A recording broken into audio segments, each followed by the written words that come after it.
So here we are with chapter 37. Let's get into it. Cody stared up at the tall Georgian building and her body tingled with excitement. It was her first day at work and she felt so good. She felt good times were ahead of her. The offices of X were situated in the center of town on the second floor above a small cafe. Holly had got very little sleep last night due to nerves and excitement. However, she didn't feel the same dread that she usually felt before starting a new job. She had phoned Chris back immediately after listening to his voice message another 3 times, and then she had shared the news with her family and friends. They had been ecstatic, and just before she left the house this morning, she had received a beautiful bouquet of flowers from her parents, congratulating her and wishing her luck on her first day. She felt as though she was starting her first day at school and had gone shopping for a briefcase that made her look extra intelligent. But although she had felt very excited, and when she had sat down to eat her breakfast, she also felt so sad. Sad that Jerry wasn't there to share her exciting new start. They had performed a little ritual every time Holly started a new job, which was quite a regular occurrence. Jerry would wake Holly up with breakfast in bed. Then he would pack her bag with ham and cheese sandwiches, an apple, a packet of crisps, and a bar of chocolate. Then he would drive her into work on her first day, call her on her lunch break to see if the other kids in the office were playing nicely, and later return to collect her and bring her home. Then they would sit together over dinner, and he would listen as Lou and laugh as Woody explained all the different characters in her office and once again grumble about how much she hated going to work. Mind you, they only ever did that on her first day. Every other day, they would tumble out of bed, race each other to the shower, and then wander around the kitchen, half asleep, grumbling while they each grabbed a quick cup of coffee to help kickstart their day. They would give each other a goodbye kiss and go their separate ways, and then they would start all over again the next day. If Foley had known their time was to be so short, she wouldn't have bothered carrying out all those tedious routines. The morning, however, had been a very different scenario. She woke she awoke to an empty house in an empty bed to no breakfast in bed. She didn't have to fight her for her right to use the shower first, and the kitchen was quiet without the sound of Jerry's fits of morning sneezes. She had allowed herself to imagine that when she woke up, Jerry would miraculously be there to greet her because it was tradition, and such a special day that it wouldn't feel right without him. But with death, there are no exceptions. Gone meant gone. Now, poised at the entrance, Phoebe checked herself to see her fly wasn't undone, her jacket wasn't tucked into her knickers, and that her shirt buttons were fastened properly. Satisfied that she looked presentable, she made her way up the wooden staircase to her new office. She entered the waiting room area, and the secretary she recognized from the interview came from behind the desk to meet her. Hi, Holly, she said, shaking her hand. Welcome to our humble abode. She held her hands up to display the room. Holly had liked this woman from the moment she had met her at the interview. She looked about the same age as Holly and had long blonde hair and a face that seemed to be always smiling. I'm Alice, by the way, and I work out here in reception, as you know. Well, I'll bring you to the boss man now. He's waiting for you. God, I'm not late, am I? Holly asked worriedly, glancing at her watch. She had left the house early to beat the traffic. No, not at all, Alice said, leading her down to Mr. Feeney's office. Don't mind Chris and all the other lot. They're all workaholics. They need to get themselves a life. Bless them. You won't see me hanging around here anymore after 6, that's for sure. Holly laughed. Alice reminded her of her former self. By the way, don't feel that you have to come in early and stay late just because they do. I think Chris actually lives in this office, so you will never compete with that. The man isn't normal, she said loudly, tapping on his door and leading her in. Who's not normal? Chris asked gruffly, standing up from his chair and stretching. You, Alice smiled and closed the door behind her. See how my staff treat me, Chris said, holding out his hand to greet Holly. His handshake was once again warm and welcoming, and Holly felt immediately as at ease by the atmosphere between the workers. Thank you for hiring me, Mr. Feeney, Holly said genuinely. You can call me Chris, and there's no need to thank me. Right. Why don't you follow me and I'll show you around the place? He led her down the hall. The walls were covered with the framed front covers of every copy of X that had been published in the last 20 years. There's not much to this place. In here is our office of little ants. He pushed open the door and Holly looked into a huge office. There were about 10 desks in all, and the room was packed with people all sitting in front of their computers and talking on the phone.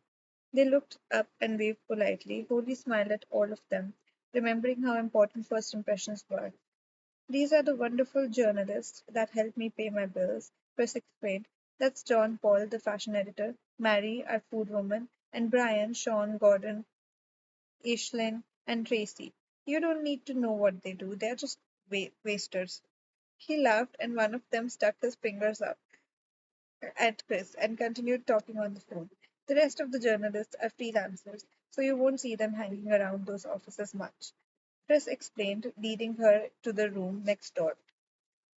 This is where all our computer nerds hide. That's Dermot and Wayne, and they're in charge of layout and design, so you'll be working closely with them and keeping them informed about what advertisements are going where. Lads, this is Holly. Hi, Holly. They both stood up and shook her hand, and then continued working on their computers again. I have them well trained, Chris remarked, and back out to the hall again. Down here is the boardroom. We have meetings every morning at 8:45. Puri nodded to everything he was saying, trying to remember all the names. Down those steps are the toilets, and I'll show you your office now. He headed back down the way they had come, and Holly glanced at the walls, feeling excited. This was nothing like she had ever experienced before. In here is your office, he said, pushing the door open and allowing her to walk in ahead of him. Hoodie couldn't stop herself from smiling as she looked at the small room, around at the small room. She had never had her own office before. It was just big enough to fit a desk and filing cabinet in, but it was hers. There was a computer sitting on the desk with piles and piles of folders. Opposite the desk was a bookcase crammed with books, yet more folders and stacks of old magazines. The huge Georgian window practically covered the entire wall behind her, and although it was cold and windy outside, the room had a bright, airy feel to it. She could definitely see herself working there. It's perfect, she told Chris, placing her briefcase on the desk and looking around. Good, Chris said. The last guy who worked here was extremely organized, and all those folders there will explain very clearly what exactly it is you need to do.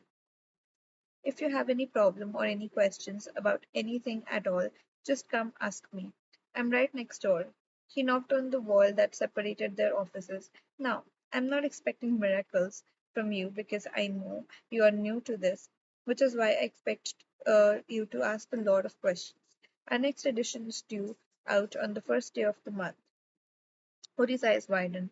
She had a fortnight to fill an entire magazine. Don't worry, he smiled. I want you to concentrate on November's edition. Familiarize yourself with the layout of the magazine. We stick to the same style every month, so you will know what kind of pages will need what type of advertisements. This is a lot of work for one person, but if you keep yourself organized, everything will run smoothly. Speak to Dermot and Wayne. Sorry. And they will fill you in on the standard layout, and if you need anything done, just ask Alice. She's here to help everyone. He stopped talking and looked around. So that's about it. Any questions? Holly shook her head.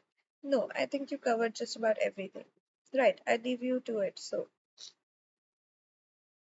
he backed out of the room slowly, but paused before closing the door.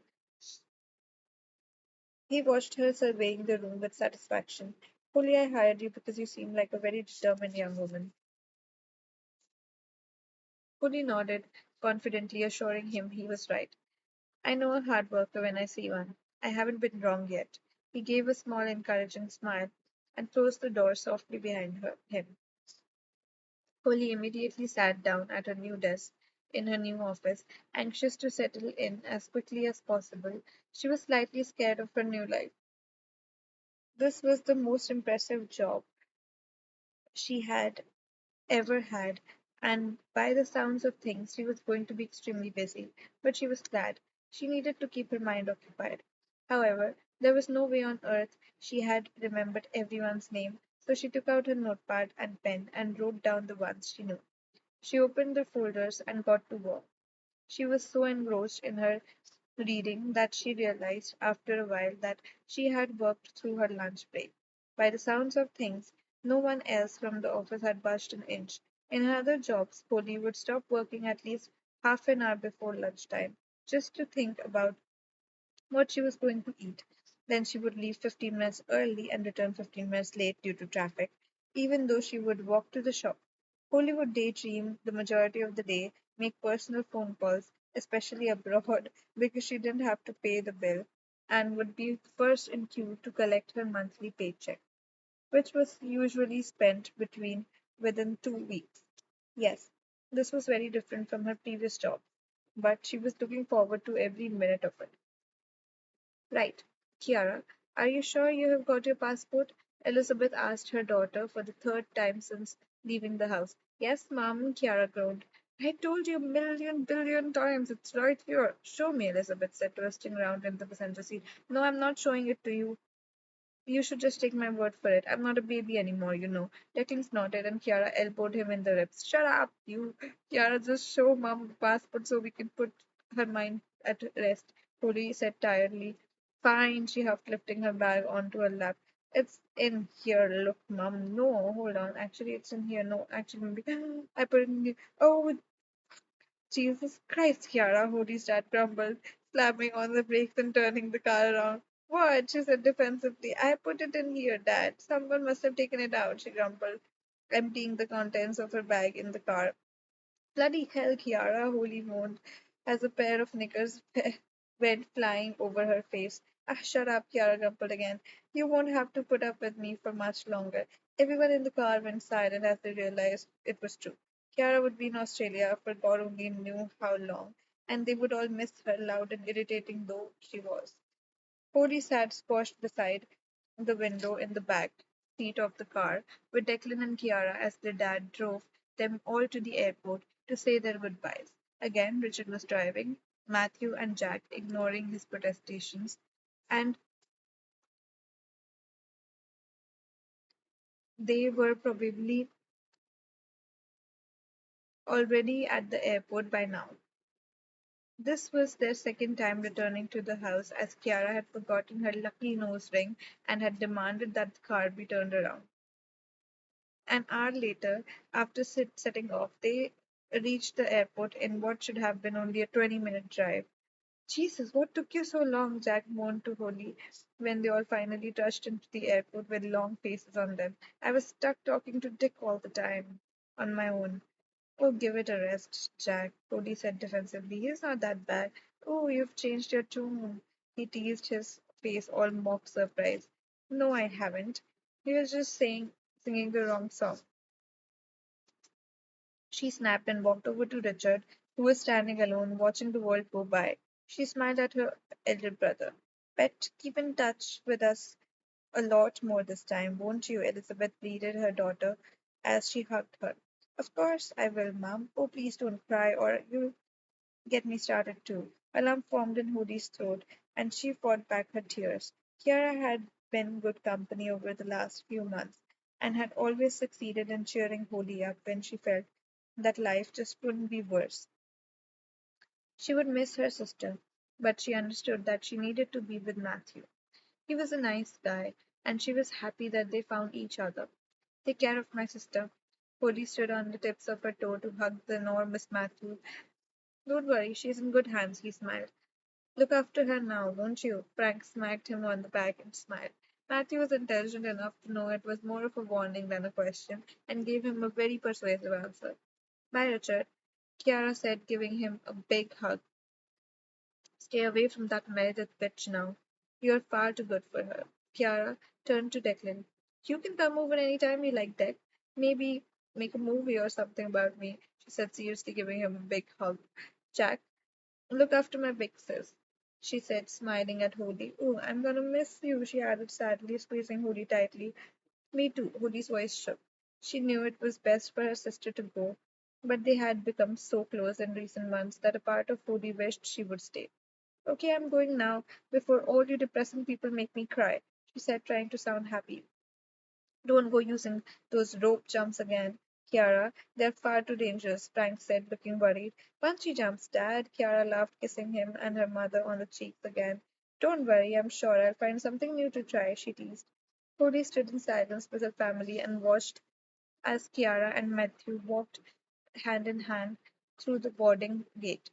Even Declan had a tear in his eye, but pretending his eyes were watering because he was just about to sneeze. Just look at the lights, Declan. Jack threw his arms round his baby brother. They say that helps you sneeze. Declan stared up at the lights and avoided watching his favorite sister walking away. Frank held his wife close to him as she waved while tears rolled down her cheeks.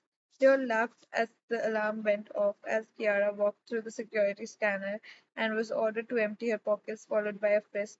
Every bloody time, Jack laughed. It's a wonder they agreed to let her into the country after all. They all waved goodbye as Kiara and Matthew walked on, and her pink hair was eventually lost among the crowd. Okay, Elizabeth said, wiping the tears from her face. Why don't the rest of my babies come back to the house and we all can have lunch? They all agreed, seeing how upset their mother was. I'll let you go with Richard this time, Jack said smartly to Holly, and wandered off with the rest of the family, leaving Richard and Holly standing there, slightly taken aback. So, how was your first week at work, darling? Elizabeth asked Holly as they all sat around the table eating lunch. Oh, I love it, Mum, Holly said, her eyes lit up. It's so much more interesting and challenging than any other job I've done. And all the staff are just so friendly. There's a great atmosphere in the place. Well, that's the most important thing, isn't it? Frank said, pleased. What's your boss like? He's such a doll. He reminds me of you, Dad. I just feel like giving him a big hug and a kiss every time I see him. Sounds like sexual harassment in the workplace to me, Declan joked, and Jack sniggered. Holly rolled her eyes at her brothers. Are you doing my new documentaries this year, Declan? Any new documentaries this year, Declan? Jack asked. Yay, on homelessness, he said with his mouth full of food.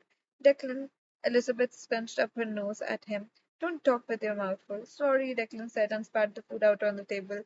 Jack burst out laughing, while the rest of the family looked away in disgust.